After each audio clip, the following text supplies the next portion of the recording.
Hello అండి, ఈరోజు మనతో పాటు ఉంది రాను ముంబైకి రాను ఫేమస్ లీడ్ యాక్ట్రెస్ లిఖిత తమ్మినానా.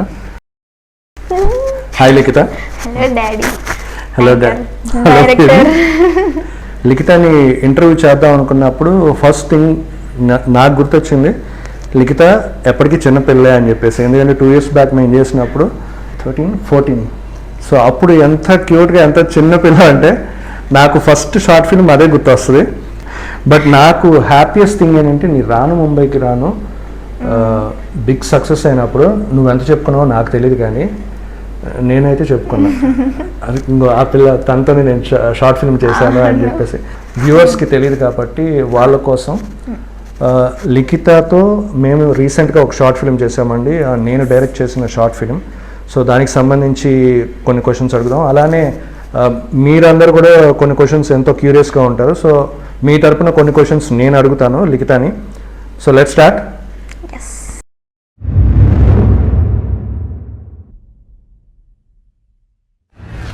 లిఖిత, ఫస్ట్ క్వశ్చన్. సో ఈ షార్ట్ ఫిలిం స్టార్ట్ చేసేటప్పుడు నేను మీ అమ్మగారిని అప్రోచ్ అయ్యాను. సో అప్రోచ్ అయ్యి ఈ ప్రాజెక్ట్ గురించి ఇట్లా ఒక షార్ట్ ఫిలిం తీద్దాం అనుకుంటున్నానండి అని చెప్పేసి చెప్పాను. సో ఇప్పుడు ఫిబ్రవరి, మీరు అప్పుడే జాన్లో రాను ముంబైకి రాను సాంగ్ రిలీజ్ అయింది. ఫిబ్రవరిలో నేను అమ్మగారిని రీచ్ అయ్యాను త్రూ ఫోన్. ఇట్లా షార్ట్ ఫిల్మ్ చేద్దాం అనుకుంటున్నామండి, లిఖిత డేట్స్ కావాలి అని చెప్పేసి. సో అమ్మగారు ఓకే అని చెప్పేసి అన్నారు ఫస్ట్, ఇందాక మాట్లాడుకున్నప్పుడు తెలిసింది. సో ఓకే అని ఆ తర్వాత షార్ట్ ఫిల్మ్ స్టోరీ లైన్ విన్నారు, నువ్వు మీ మదర్ ఇద్దరు విన్నారు.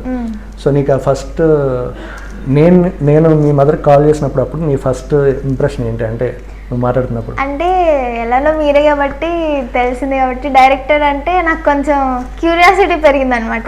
అదేంటి అన్న యాక్టరే కదా డైరెక్టర్ ఎప్పుడు అయ్యారు అని. నేను మీతో మాట్లాడేటప్పుడు కూడా అప్పటికి సేమ్ లైక్ ఒక డాడీ డాటర్ ఫీలింగ్ తోనే మాట్లాడాను. నాన్న లిఖిత ఇది షార్ట్ ఫిల్మ్ ఇది అని చెప్పేసి. సో నీకు అదే ఫస్ట్ టైం నువ్వు సర్ప్రైజ్ అయ్యావు డైరెక్టర్? అవును, డైరెక్టర్, మీరు డైరెక్టర్ అంటే నేను ఓకే చెప్పేశాను.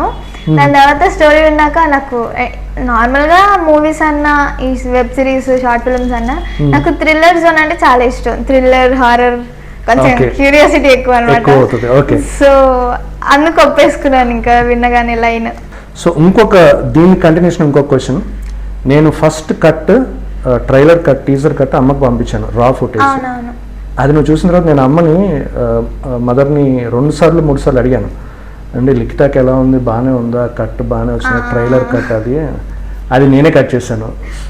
నిజం చెప్పు, అంటే నచ్చింది? అంటే నేను అంత షూట్ లో అండి కూడా నేను ఆల్మోస్ట్ 4 times చూసాను ఆ షార్ట్. నేను నేను ఫస్ట్ టైం చూసాను, అబ్బా మళ్ళీ షార్ట్ స్టార్ట్ అన్నారు, మళ్ళీ ఓపెన్ చేసి 3 times అలా చూస్తూ కూర్చున్నాను దాన్ని. సో నాకు బాగా నచ్చింది. Please watch it on Disha Lokesh YouTube channel. Great. And అలానే నేను గ్యారంటీగా మన అవుట్పుట్ చూసి నువ్వైతే గ్యారంటీగా ఇంప్రెస్ అవుతావు, అందుట్లో అయితే నేను గ్యారంటీ ఇస్తాను. అండ్ అఫ్ కోర్స్ మన ఆడియన్స్ కూడా, నీ ఫ్యాన్స్కి గ్యారంటీగా నచ్చిందని నా feeling.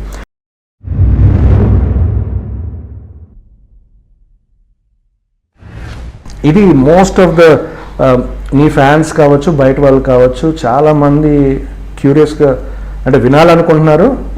As a one of your fan follower నాకు కూడా బిగ్ బాస్ నుంచి నీకేమన్నా కాల్ వచ్చిందా? ఇప్పటి వరకు అయితే రాలేదు. వచ్చినా కానీ నేను పార్టిసిపెంట్గా వెళ్ళను, కానీ లైక్ రామన్నని చూడ్డానికి వెళ్తాను. ఓకే, గెస్ట్ అపీరెన్స్ అట్లా పిలిస్తే మాత్రం వెళ్తావు. సో పార్టిసిపేషన్ గా ఓకే. సో ఎందుకనంటే నాకు ఇప్పటికీ గుర్తు, రాను ముంబై రానుకి చేసినప్పుడు మీ fan following almost 7 lakh 6 lakh అట్లా ఉంది. రాము రాథోడ్ గారి ఫాలోయింగ్ 2.5-3 lakh అట్లా ఉంది.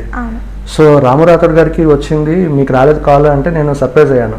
అదే మీకు అంతే ఫేమ్ ఉంది కదా అని చెప్పేసి. అవును, బట్ అన్న లైక్ తను ఎప్పటి నుంచో ఫోక్ ఇండస్ట్రీలో ఉంటున్నాడు. నేను జస్ట్ ఒక 1 song కి మొత్తం ఇండస్ట్రీ అంటే రాము గారిది ఫస్ట్ సాంగ్ కూడా బాగా పాపులర్ అయింది కాబట్టి. అవును.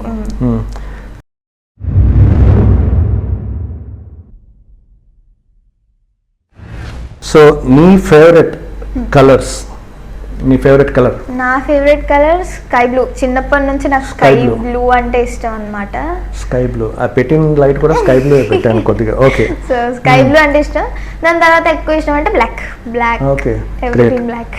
Black and blue.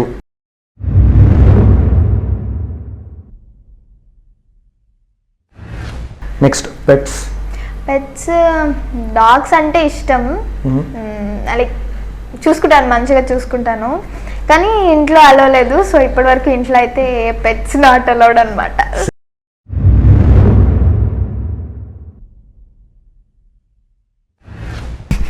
Okay, food biryani నీ ఫేవరెట్ ఆల్ టైమ్. ఇంకా ఎక్కడికి వెళ్ళినా బిర్యానీ. అందుకే మన షూట్ లో కూడా బిర్యానీ తిన్నాం షూట్ లో కూడా.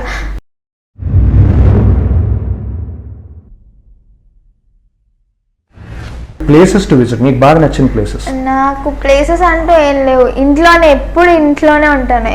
ఇలాంటి ప్లేసెస్, ఈ ప్లేస్ నీ ఫేవరెట్ ప్లేస్ విజిట్ చేయాలనుకుంటుంది ఏమైనా ఉందా? నేను వైజాగ్ బీచ్కి వెళ్దాం అనుకున్నాను. ఇప్పటి వరకు ఒక్కసారి కూడా వైజాగ్ బీచ్కి వెళ్ళలేదు. నిజంగా? ఎస్, నేను వైజాగ్కి వెళ్ళాను, తిరిగాను, షూట్ చేశాను, లైక్ షూట్స్ చేశాను, కానీ వైజాగ్ బీచ్కి వెళ్ళలేదు. నాకు చాలా నేర్చుకోవాల్సిన విషయం. నేను యాక్చువల్లీ వైజాగ్ వెళ్ళాలంటేనే మా ఇంట్లో వాళ్ళందరూ ఏంటి గుంటూరులో ఉంటావు వైజాగ్ వెళ్ళవా అంటారు, హైదరాబాద్ లో ఉన్నా కదా అని. నువ్వు వైజాగ్ వెళ్ళావు కానీ బీచ్కి వెళ్ళదంటే నేను కష్టం. It's okay. ఎందుకంటే అంటే టైం దొరకలేదు. అంటే షూట్స్ వల్ల, అంటే షూట్ ఇక్కడ అయిపోయిందంటే దాని తర్వాత నెక్స్ట్ డే ఇక్కడ షూట్, సో అక్కడ టైం దొరకలేదు. మళ్ళీ వెళ్దామన్న ఆలోచన వచ్చినప్పుడల్లా ఏదో ఒక షూట్, ఏదో ఒక ప్రమోషన్. మా షార్ట్ ఫిల్మ్లో యాక్ట్ చేసిన రాను ముంబైకి రాను ఫోక్ సాంగ్తో ఫేమస్ అయిన లిఖిత తమ్మినాన్నకి ఈ సందర్భంగా స్పెషల్ థ్యాంక్స్ తెలుపుకుంటూ, ఇంకా మా షార్ట్ ఫిల్మ్ని చూడని వాళ్ళు ఎవరన్నా ఉంటే please watch 99 Telugu short film on our YouTube channel and don't forget to comment అండి ప్లీజ్. Thank you.